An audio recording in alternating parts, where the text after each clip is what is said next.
Hello everyone and welcome. This is the big one. This is the one we've all been waiting for. This is the final part of my previews for the 2014 24 Hours of Le Mans, and today we're looking at the LMP1 class. These are the big daddies, the big boys, the ones that are going to be fighting it out to be the winner of the 24 Hours this year around the Circuit de la Sarthe.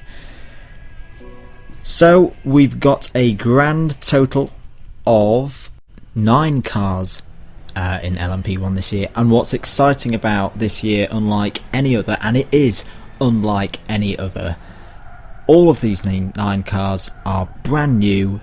They've all, apart from Test Day, never run at Le Mans before, and let's just say off the bat, you can't really predict who's going to win this race. Yes, we've had the 2 6-hour races in the WEC so far this year, but none of these cars, in public anyway, have done 24 hours, so we simply don't know how they're going to perform.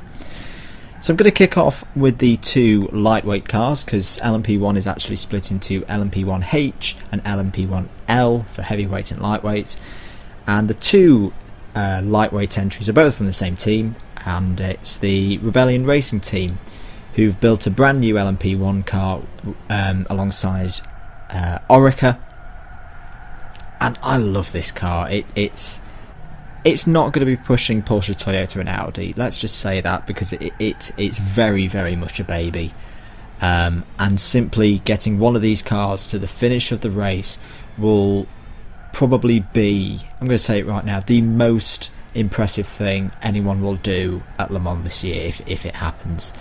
As I say, I love this car, I love how it looks, I love how it sounds. It's got a V8 Toyota normally aspirated engine in it.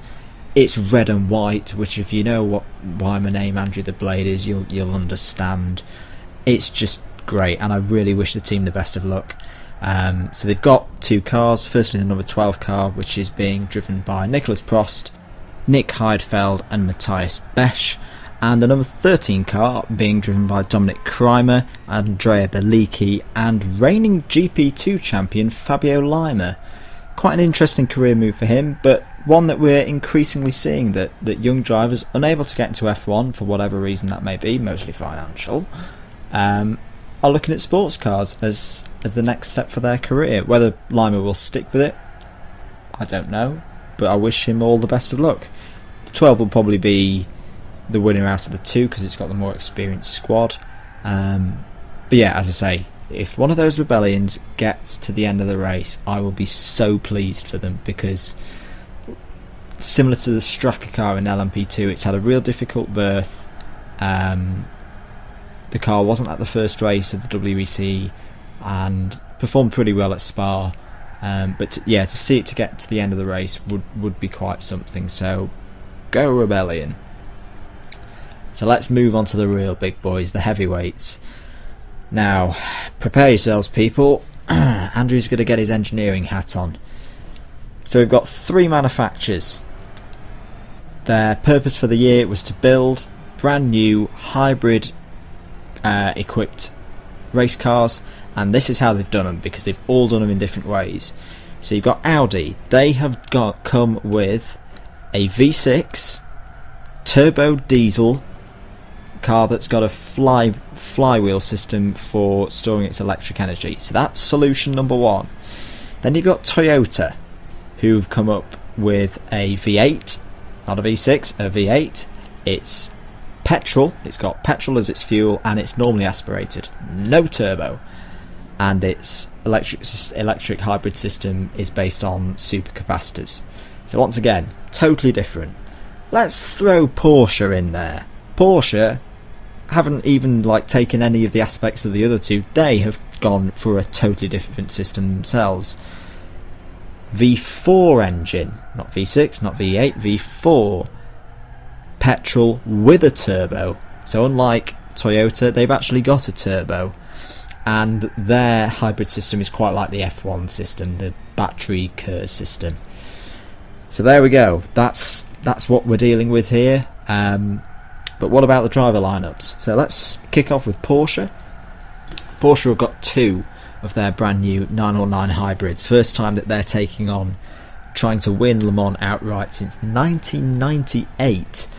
And first off, we're going to kick off with the number 14 car, which is being driven by Romain Dumas, Nil Yarni and Mark Lieb. This is probably the more experienced squad of the two, definitely in terms of sports car racing. But that's not to say that the 20 squad hasn't got some pace in it, as it's got Timo Bernhard, Brendan Hartley, and the man who's probably developed more interest than the car itself, ex-F1 racer Mark Webber, who is not in retirement. Let's just get this straight. He's not in retirement, he's just changed jobs. Okay, that's that little rant over. I think kind of similar to the Rebellion, this is going to be a question, can this car get to the end of the race? Simply because, yeah, it's a brand new car. It's going to be quick. It's shown pace, a lot of pace at the first two races of the season, particularly at Spa. I wouldn't be surprised if they have a very similar race to what Toyota had 2 years ago when they returned to Le Mans. Were very, very quick for the first 4 to 6 hours, and then for circumstances, whatever they may be, they didn't get to the end of the race. Porsche, if that was to happen, I think Porsche would be disappointed because they want to win. They want to win this race. But personally, I think that would be a great achievement to turn up to Le Mans and be competitive in your first year back. That takes quite a bit of work, especially when you look at the guys you're competing against. So we'll have to wait and see. But yeah, I think Porsche might have a few technical troubles later in the race, who, for me, no fault of their own. So moving on to Toyota. Toyota have been pretty dominant so far in the WEC this year. They've won 2 races, well, 2 out of 2 so far at Silverstone and Spa, and both the same car as well. That's the number 8, driven by Anthony Davidson, Nicolas Lapierre, and another ex-F1 driver, Sebastian Buemi. Yeah, these guys are favourites. If you're looking at the form book and test day, these guys are favourites. Anthony Davidson is in the form of his life. I've never seen him drive better. The stint he did at Spa in the 6 hours in the middle of the race just took the race away from anybody else. I think Alan McNish won't like it because it's switched teams, but if there's like a crown of bulldog Brit in the sports car field that takes races away from other drivers, it's McNish has relinquished it as he's retired, and it's gone to Davidson. So for me, they're the favourites going in. As I say, there's 2 Toyotas. The other one's the number 7, being driven by, once again, a trio of ex-F1 drivers: Alex Wurz, Stefan Sarazan and Kaz Nakajima. Once again, very, very accomplished squad. And if the number 8 slips up, then the number 7 will be right there, as long as it doesn't have trouble itself. The number 7 will be right there to pick up any pieces that are left behind. Right, let's get through the Audis very quickly. 3 Audis. First of all, I'm going to go with the number 3 first of all, driven by Albuquerque Bononomi, who was incredibly quick at test day, and Ollie Jarvis. This one might be good for pole, basically because they might throw a bit of a curveball and send it, as described on Radio Le Mans, as a hare. Try and spoil Porsche's party, because I think Porsche will go for pole as well. But probably it's the weakest of the Audi squads. So I'd be quite surprised if it gets the win. But that age-old thing with Le Mans, if others fall off the road, yeah, I can see these guys getting a podium if the opportunity arises. But as I say, not the strongest of the Audi squads. I think that's the number 2. So Marcel Fassler, Andre Lotterer and Benoit Treluet. Yeah, they're the 2 squad, but they've also won Le Mans twice. Of course, the number 1 goes to last year's champions. But yeah, these guys for me, the strongest of the Audi squads. Now McNish has retired from the other one. And if anything, the battle between the number 1 and the number 2 is going to be fascinating in itself. So I can't wait. So I can see these, once again, if they have no problems, I can see these guys getting a podium.